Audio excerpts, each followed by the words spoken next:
오늘은 은혜를 알고 살자라고 하는 제목의 말씀으로 하나님 말씀을 좀 살펴보려고 합니다. 오늘은 예수님의 비유 중에서 포도원 품꾼의 비유를 통하여 과연 하나님의 은혜를 입은 사람들은 어떠한 삶을 살아야 하는가 하는 것을 살펴보도록 하겠습니다. 오늘 본문의 내용은 이런 것입니다. 앞에 부분은 저희가 읽어드리지 않았습니다만 앞에 부분을 좀 간략하게 이야기하면 포도원 주인이 아침 6시에 자기 포도원에서 일할 사람들을 구하기 위해서 인력시장으로 나아갔습니다. 그리고 그들에게 오늘 하루를 온전히 일하면 내가 너에게 한 데나리온을 주겠다라고 약속을 했습니다. 여기서 데나리온이라고 하는 것은 일꾼의 하루 일당입니다. 그는 하루 일당을 주기로 하고 약속하고 사람들을 자기 농장에서 일하도록 하게 하였습니다. 그리고 이 주인이 9시에 시장에 나가보니까 아직도 일자리를 찾지 못한 사람들이 있습니다.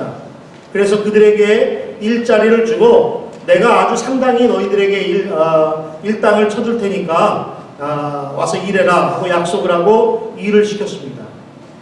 그리고 또 12시에 나가보니까 점심시간에 나가보니까 아직도 사람이 있었고 오후 3시에 나가보니까 일자리를 찾지 못한 사람들이 그곳에서 여전히 서성거리고 있습니다.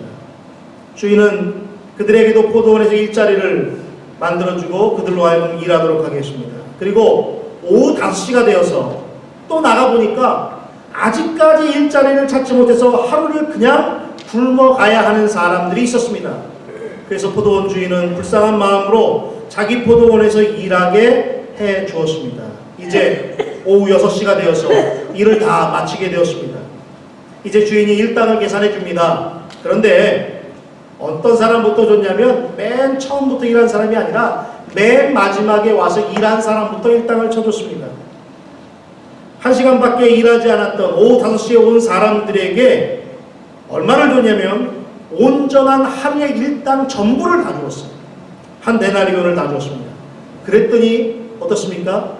그보다 더 먼저 와서 일했던 사람들이 어떤 생각을 가냐면 야 1시간밖에 일하지 않았는데 하루 일당을 다 받았으니까 우리는 그것보다 훨씬 더 많은 일을 했으니까 야 오늘 잘하면 일당을 한 2배, 3배는 좀 받을 수 있겠구나 하는 마음을 품기 시작했다는 말이에요.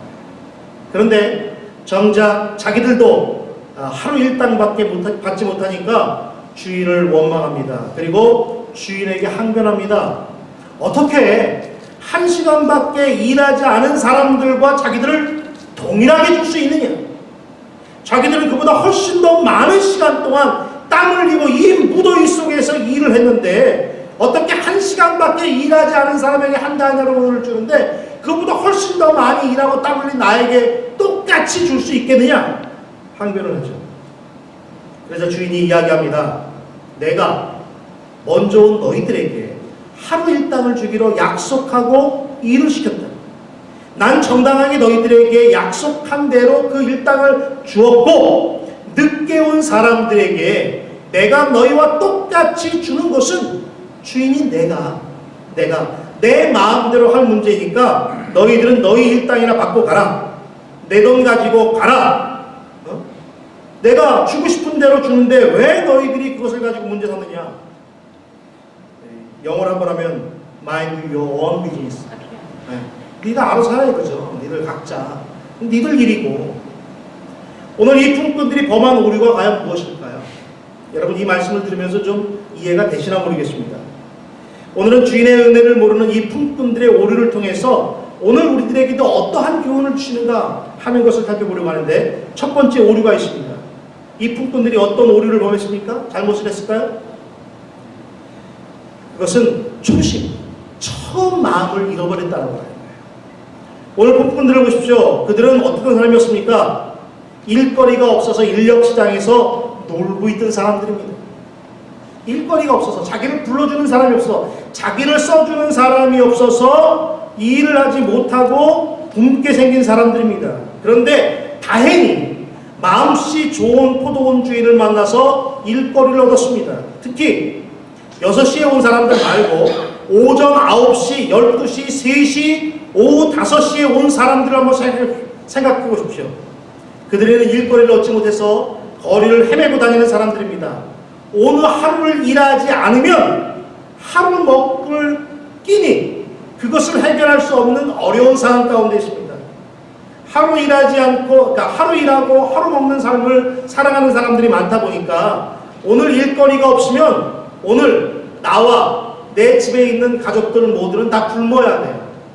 아니면 집에 남아있는 아주 조그마한 것들 가지고 온 식구가 나눠 먹어야 되는 그런 상황이었습니다. 만약에 이들을 써줄 사람이 없었든가 아니면 다른 주인을 만났다고 한다면 그들이 하루의 품삯을 온전히 다 받을 수 있었겠느냐. 그러나 그들을 써준 주인은 너무너무 고마운 사람이었습니다. 그들은 그 주인의 고마움에 대해서 매우 감사하며 이 일을 했습니다. 야, 9시가 돼서 놀고 있던 사람인데 12시가 돼서 이거 어떡하나, 내가 오늘 반값이라도 받고 일을 해야 되겠는데 아이 그냥 뭐 하루 그냥 빵 한 조각만 얻을 수 있으면 좋겠다 하는 마음으로 일거리를 찾던 사람이었단 말이죠. 그런데 주인이 써주니까 너무너무 고마워서 일을 했던 사람들이에요. 이 주인이 아니었으면 오늘 하루 공치는 날이고 가족들도 굶을 수 있었는데 주인의 은혜를 받아서 오늘 하루도 살아갈 수 있겠구나 하는 감사한 마음을 가지고 일을 했습니다. 그 주인의 은혜를 느끼면서 일을 했다는 거예요. 이것이 뭐예요? 그들이 가지고 있던 초심이에요. 초심. 처음 마음이었다는 거예요. 나 같은 사람, 정말 일하지 못할 수밖에 없는 이 사회에서 나를 써줬구나, 감사하다라고 하는 그 마음을 가지고 일했다라고 하는 거예요. 그러나 그들이 일을 마치고 늦게 온 사람들과 자신들의 일당을 같은 금액을 받자 그들은 주인의 그 고마움과 은혜를 잃어버렸습니다. 그들이 처음 나를 써줬던 그 주인의 그 고마운 마음을 잃어버렸다라고 하는 거예요. 고마움과 감사함이 무엇으로 바뀌었습니까? 원망과 불평으로 바뀌어버렸습니다. 자신들이 얼마나 절박한 처지에 있었는지 잃어버렸습니다. 자신을 써준 사람에 대하여 조금 전까지 얼마나 감사한 마음을 가지고 있었는지 그 초심을 잃어버리고 주인을 원망하기 시작했습니다. 자신들의 처지를 생각하지 못하고 주인을 비난하고 잘못된 처사에 대해서 주인을 비아냥거리기 시작했습니다. 여러분들은 이 비유를 읽을 때마다 어떤 생각이 들지 모르겠습니다만 저는 참 이해가 안 됩니다. 제 머리로서는, 제가 가진 상식으로서는 주인의 처사가 좀 이해가 안 돼요. 아마 여러분들도 아마 그러실 거예요. 어떻게 1시간밖에 일하지 않은 사람에게 하루 일당 전체를 줄 수 있겠는가? 1시간이면 1시간만 줘야 되는 게 옳다라고 생각할 거예요. 1시간 일한 사람과 9시간 일한 사람을 어떻게 일당을 똑같이 줄 수 있겠는가? 주인의 행동이 잘 이해가 되지 않는다는 거예요. 그런데 설교를 준비하면서 어떤 목사님께서 이 말씀에 대한 이 주인의 행동을 한마디로 정의하면서 요약을 했습니다. 뭘까요? 그래서 저도 이해하게 됐어요. 이게 뭐예요? 주인의 마음이 은혜라는 거예요. 은혜. 은혜라는 말이 아니면 주인의 행동이 이해가 되지 않습니다. 납득이 되지 않아요. 어떻게 1시간밖에 일하지 않은 사람에게 하루 일당 전체를 줄 수 있겠는가? 주인의 입장에서 보면 얼마나 큰 손실입니까? 그 사람이 와서 일당 하루치를 다 한 게 아니라 1시간밖에 일하지 않았는데 어떻게 내가 하루 일당 전체를 줘서 내 것을 손해봐요. 그런데도 불구하고 주인은 그 사람에게 동일하게 하루 일당 전부를 다 주었다라고 하는 거예요. 이 주인의 행동은 뭐예요? 은혜밖에 없다는 거예요. 은혜. 주인이 이 사람을 불쌍히 여기는 그 은혜로 이 일을 했다라고 하는 거죠. 불쌍하고 가난한 자들을 향한 은혜, 그것이 주인의 행동 원리입니다. 이 주인이 바로 누구예요? 하나님이십니다. 우리의 주님이십니다. 세상을 향한, 인간을 향한 하나님의 끝없는 은혜를 나타내고 있습니다. 그 하나님의 은혜를 통해서 오늘 우리가 지금 이 자리에 있는 것입니다. 우리 모두는 그 크신 하나님의 은혜를 통하여 하나님의 자녀가 되었습니다. 또한 우리의 삶의 원리를 그 하나님의 은혜 가운데 두고 살아가는 사람들이에요. 하나님께 베푸신 그 은혜를 감사히 여기고 그 은혜 때문에 이 자리에 우리가 모였고 이 자리에서 하나님의 말씀을 듣는 것이고 하나님 앞에 기도하는 것이고 하나님 앞에 찬양하는 것이라는 거예요. 우리에게 베푸신 그 은혜 때문에. 그런데 오늘 본문은 이 종들을 우리들에게 보이면서 우리들에게도 경고하고 있다는 하는 거예요. 뭐예요? 우리들 역시도 주님께서 우리에게 주신 그 은혜, 그 초심을 잃어버리면 어떻게 되는 거예요? 우리도 똑같이 주인을 원망할 수 있다고 하는 거예요. 주님을. 우리가 이 자리에 서 있을 수 있고 이 자리에 앉아 있을 수 있었던 것은 하나님께서 우리에게 주신 그 은혜 때문입니다. 그런데 그 은혜를 우리가 잊어버리면 우리 역시도 동일하게 주님을 원망하며 왜 우리에게도 똑같이 주지 않고 차별을 하지 않고 왜 저 사람들과 함께 합니까? 라고 이야기할 수 있다는 거예요. 초심을 잃어버릴 때, 하나님의 은혜를 잃어버릴 때 우리 역시 주님에 대하여 원망하며 살 수 있습니다. 사랑하는 성도 여러분, 우리는 주님의 은혜에 감동을 받고 주님을 섬기며 또한 세상에서 교회에서 봉사하며 살아갑니다. 그런데 우리들 또한 우리 앞에 놓인 삶의 문제로 인하여 언제 어떻게 주님을 원망하고 비난할지 알지 못하는 사람들입니다. 초심, 처음 마음, 그 하나님의 은혜를 잃어버릴 때 우리들도 이 종들과 같은 불신앙으로 나타날 수 있다라고 하는 거예요. 여러분, 광야 이스라엘 백성들을 한번 생각해 보십시오. 그들은 하나님의 은혜로 구원을 받고 애굽에서 탈출하여 약속의 땅으로 가던 사람들입니다. 그들은 하나님 앞에 감사하며 노래하며 춤추는 사람들이었습니다. 우리를 종으로부터 구해줬다고. 그들이 홍해를 건너 노래하고 춤추며 찬양했던 것이 출애굽기 15장에 나옵니다. 미리암을 더불어서 많은 사람들이 하나님께서 우리를 이 애굽으로부터 구해내실 뿐만 아니라 홍해를 건너시게 하시고 이 애굽의 군대를 물에 수장시켜 준 것다고 감사하다고 그들이 그곳에 모여 춤추며 노래했습니다. 그렇게 감동을 받고 은혜를 경험하며 믿음으로 살겠다라고 고백했습니다. 그랬던 그들이 어떻게 됐습니까? 물이 없다, 먹을 것이 없다고, 고기가 없다고, 길이 험하다고 하나님을 원망했습니다. 그들이 느꼈던 하나님의 은혜와 감동, 그 초심을 잃어버리고 하나님을 원망했습니다. 오늘 우리들도 마찬가지입니다. 우리가 하나님을 향한 은혜, 사랑, 그 초심을 잃어버리면 우리는 과거 이스라엘 백성들처럼 여기 오늘 본문에 나오는 예의 없는 품꾼들처럼 주님을 원망하는 삶을 살게 된다는 거예요. 그러므로 우리가 초심을 잃어버릴 때 우리는 처음 사랑을 잃게 될 것이고 주님을 원망하는 삶이 되고야 맙니다. 우리가 초심을 잃어버리고 지금 어려운 현실만을 바라본다고 한다면 우리들도 초심을 잃어버리는 오류를 범했던 품꾼들과 같이 주님에 대한 은혜와 사랑을 잃어버리고 원망할 수밖에 없다는 거예요. 어리석고 예의 없는 품꾼과 같이 우리가 주님을 원망하는 삶이 아니라 저와 여러분들 모두가 주님의 은혜와 사랑, 그 초심을 늘 마음속에 간직하며 믿음으로 살아가는 저와 여러분들이 되시기를 주님의 이름으로 축원합니다. 이 품꾼들이 범했던 또 다른 오류가 있습니다. 그 오류는 뭐냐면 관점의 오류입니다. 무엇을 어떻게 볼 것인가 하는 관점의 오류죠. 은혜를 아는 사람이라고 한다면 그 은혜를 베푼 사람만을 바라보는 것이 원칙입니다. 하나님의 은혜를 줬으면 그 은혜 베푼 사람만을 바라봐야 돼요. 자기를 불러주고 자기에게 일자리를 마련해준 주인을 바라보고 감사하며 일을 해야 됩니다. 그리고 주인 앞에서 칭찬받을 것을 생각하며 일해야 되는데, 그런데 어떻게 됐습니까? 그들은 주인을 바라보고 일하지 않았습니다. 그들은 옆에 있는 사람들을 쳐다보기 시작했습니다. 처음에는 정말 주인을 바라보고 일하다가 이제 9시, 12시, 오후 3시, 5시에 오니까 그 사람들 일하는 걸 쳐다보기 시작했다는 거예요.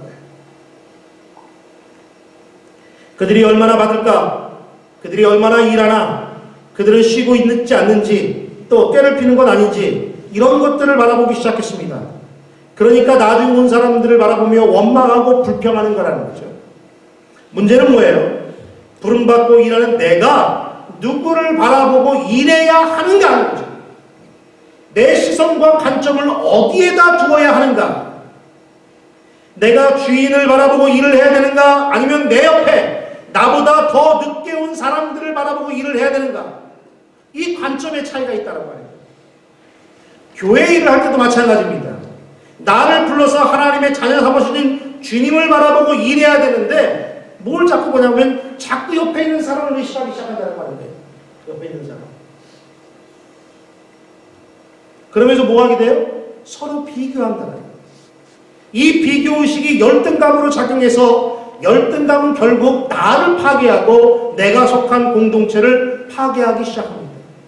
예를 들면 이런 거죠. 우리가 이제 우리 학생들이 이제 찬양을 해요. 찬양을 할 때 정말 내가 찬양할 수 있었던 것은 하나님께서 나에게 베푸신 은혜 때문이야. 너무너무 감사해서 주님만을 바라보고 손을 들고 높이 찬양을 하기 시작해요.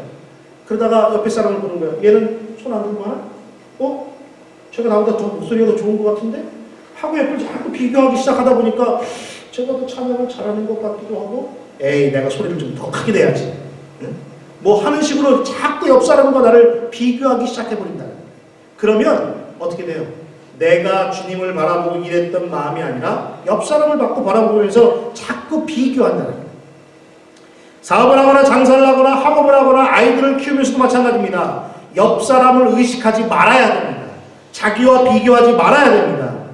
여러분들에게 언젠가 말씀을 드린 것 같은데, 말은 앞에만 볼 수 있도록 곁눈질을 못하도록 옆을 이렇게 막아놓습니다.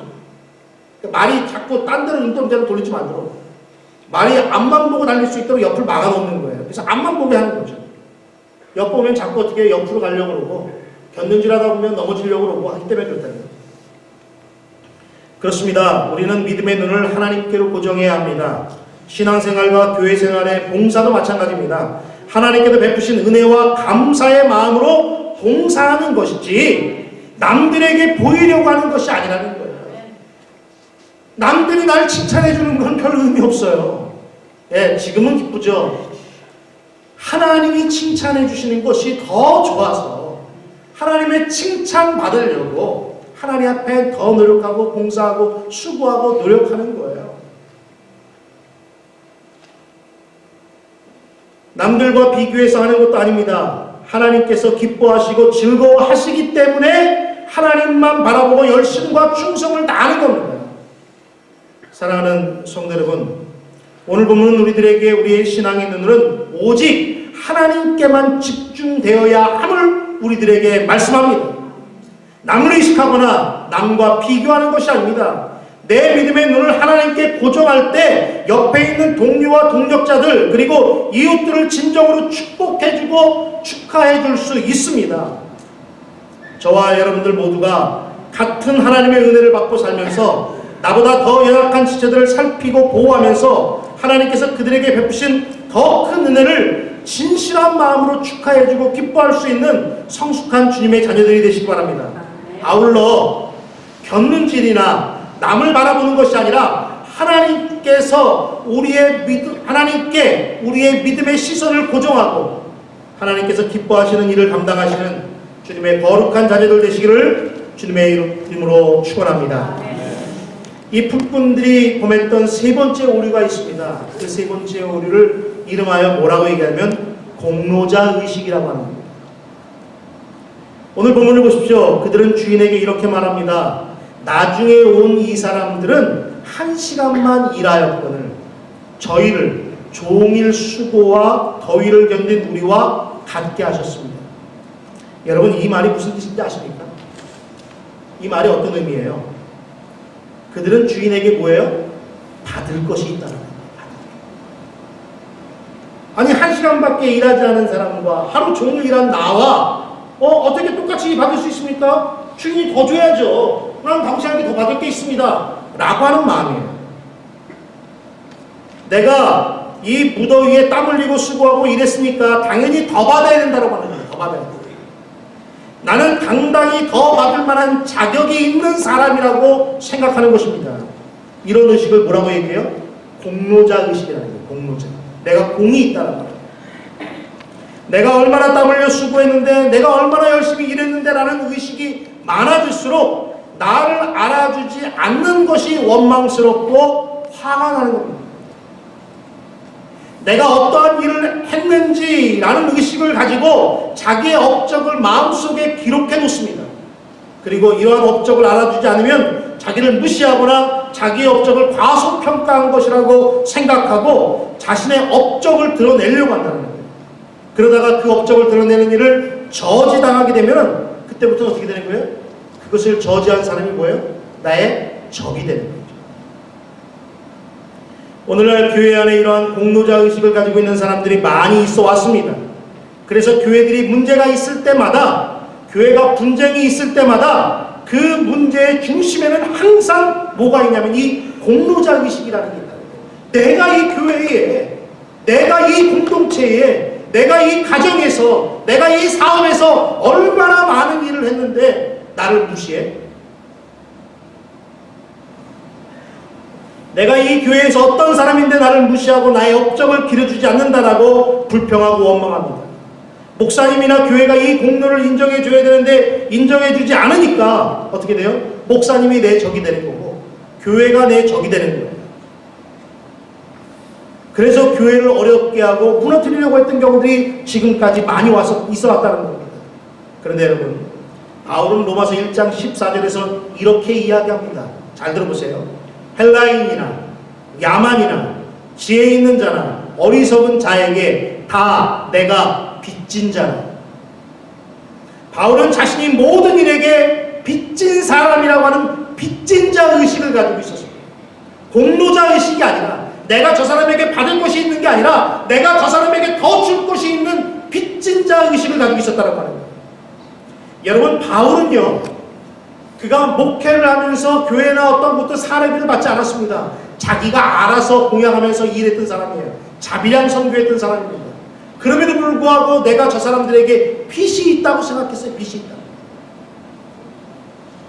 하나님의 은혜로 구원을 받고 살고 있는 자신은 세상에게 빚진 자라고 하는 빚진 자 의식을 가지고 살았습니다. 그러니까 어디를 가든지 자기 자신을 겸손히 낮추고 남을 높여줄 수 있고, 내가 저 사람에게 빚졌기 때문에 어떻게 쓰는지 하나님의 말씀 복음을 저에게 가르쳐주고 전해주고, 그래서 저로 하여금 정말 하나님을 알 수 있도록 하기 위해서 애쓰고 노력했다는 말입니다. 사랑하는 성도 여러분, 저와 여러분들 모두가 약간의 시간 차이는 있어요. 어떤 사람은 30년 전에, 어떤 사람은 40년 전에, 어떤 사람은 5년 전에, 어떤 사람은 1년 전에 믿음을 갖기 시작했는지 약간의 차이는 있을 수 있어요. 오늘 표현대로 이야기하면 저와 여러분들은 모두 약간의 시간의 차이를 두고 포도원에 들어온 사람들입니다. 어떤 사람은 6시에 들어온 사람이 있고, 어떤 사람은 9시에 들어온 사람이 있고, 어떤 사람은 12시에 들어온 사람이 있고, 어떤 사람들은 지금 이 순간에는 1시간밖에 일하지 않은 오후 5시에 들어온 사람이 있을 수도 있습니다. 그러나 우리가 이 포도원에 들어올 수 있었던 것은 내가 공로가 있기 때문이 아니에요. 내가 일을 잘하기 때문이 아닙니다. 뭐예요? 철저한 하나님의 은혜 때문이에요. 내가 죄전을 찾아와서 하나님 앞에 믿음 생활을 할 수 있었던 것은 내가 주님을 알 수 있었던 것이 아니라 주님이 나에게 그 믿음을 주셔서 내가 이 자리에 있는 거예요. 내가 공로가 있어서가 아니라 내가 빚진 자예요, 주님 앞에. 아무도 나를 써주는 이가 없는 장터에서 놀고 있던 우리를 주님이 불러서 포도원으로 천국으로 들어오게 하셨습니다. 그러므로 이 은혜에 감사하며 살아야 하는 거라는 거죠. 주님께 빚진 자로, 그리고 나보다 먼저 와서 더위와 수고와 땀 흘린 먼저 온 사람들에게 내가 빚진 사람들이에요. 그러기에 내가 주님 앞에 무엇을 했다라고 하는 공로의식, 내가 저들보다 더 많은 일을 했다라고 하는, 저들보다 더욱 신앙생활을 오래 했다라고 하는 그 공로자 의식, 공로의식을 버려야 된다라고 하는 거죠.